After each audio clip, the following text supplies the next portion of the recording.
All right, so I wanted to come in and give the political message to the B5 people who follow this channel. You know, being a B5 person is very politically important because what happens is people in political arenas don't take the black men seriously because the black men are trying to do just enough. The advanced B5 men, the men who trying to stay advanced, dominate other men mentally, be in arenas where they're dominating an industry. Good morning, Naima. Good morning. Uh, Black men have to stop taking a back seat when it comes to this political stuff. And you need to hold the black men who are in office to the fire. Okay. Because here's what's happening. Here's what's happening. You got too many black men in political arenas talking about what they don't like. And they're talking about it from the standpoint of what they don't understand. I've been in this political stuff for quite a while, and I will tell you when you latch on to, let's say, a Cory Booker, even if you don't plan to vote for Cory Booker, you still publicly support the image, keyword image, of the people who are talking in your best interest. Because when you do that, you get two things. One, if they really do win, you hold them to the fire for what they promised black men. Two, two, if they don't win, your message is still out, and now you get to go back to that same well and say, well, Cory Booker was saying this. What are you saying for black men? You see, the biggest problem black men have is advanced employment. The reason why so many dudes settle for these low end jobs is because they don't feel like the human resources is going to give them the shot at supervisor and manager. And in a lot of ways, that's real. But it's because you as see back in the day, back in the 50s and 40s, when a guy worked as a janitor or a warehouse worker, within 2 years, 3 years, if he wasn't supervisor, he would go to another company and make them better, or he would go start his own. He would not just sit and linger at a no-end job for years and years and years. And then 10, 20 years later, they're pushing him out. And now he has no workable skills. See, when the black man believes that doing just enough and not advancing himself is going to work, it always betrays. Always betrays. So the key here, now that you see Cory Booker is speaking for black men, you got more black men saying, finally, somebody speaking directly to us.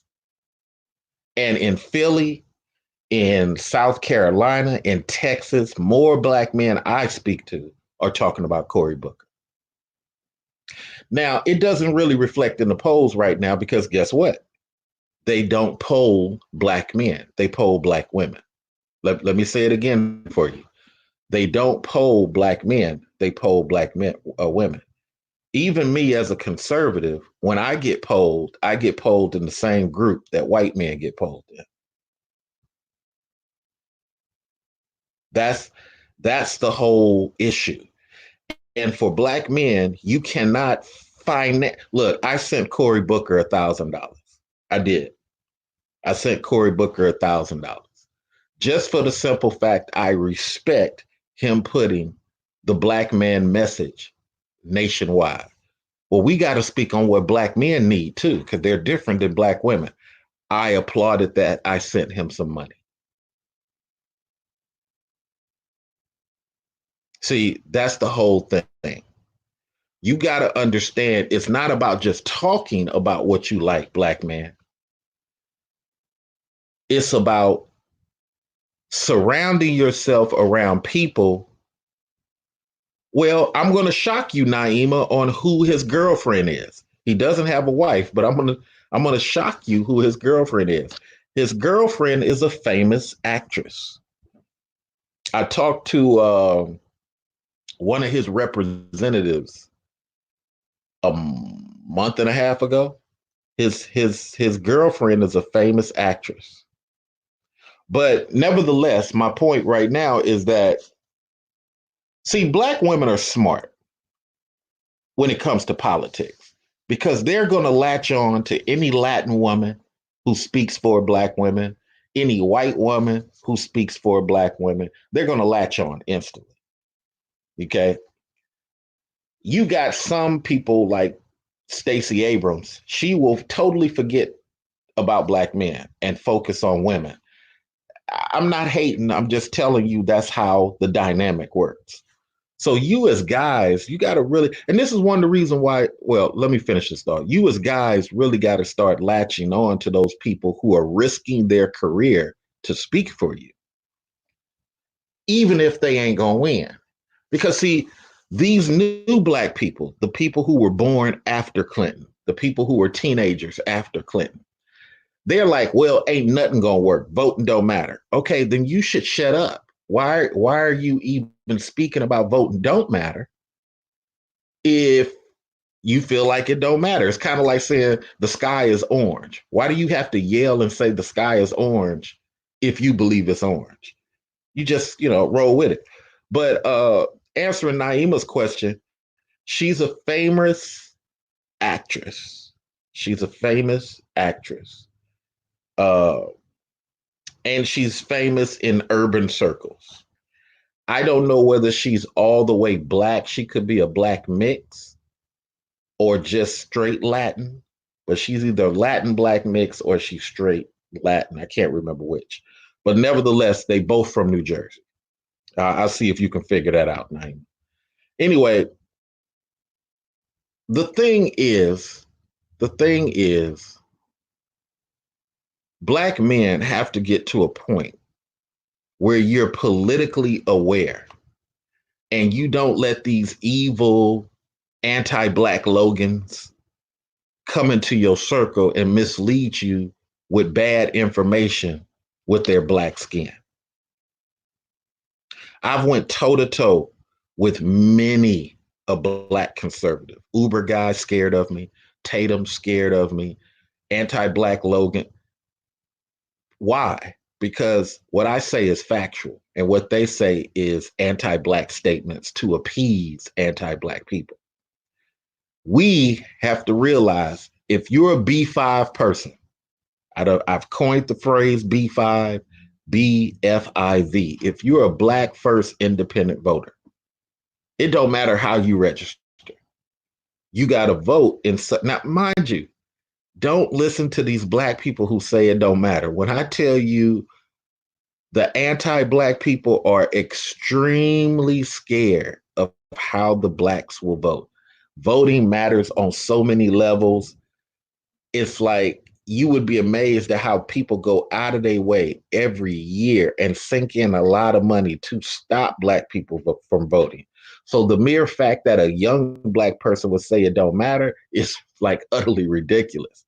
When you see somebody just dropping $250,000 to stop blacks in a state from voting.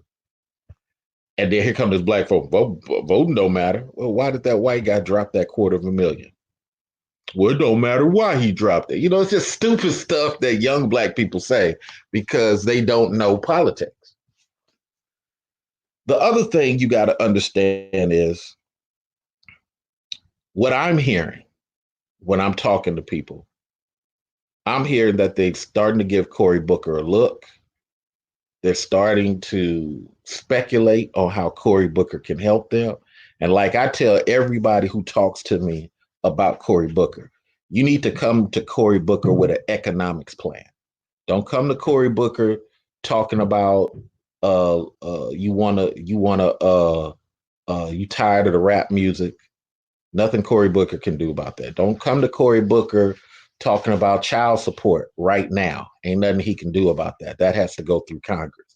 But what you can talk to Cory Booker is about EEOC, guarantees that when you apply for a job, you'll have some executive order mechanism from President Cory Booker that you can go to when somebody does something shady against you because of your skin color or because you're a guy. But what you cannot do is just sit on your hands and complain about how things are. People are scared of the black men politically becoming aware. And I'm trying to be on the forefront of all that. Shout out to Naima Bookner. Thank you so much for posting the link. This is a short video. I got to get back to work. Much love. Talk to y'all later.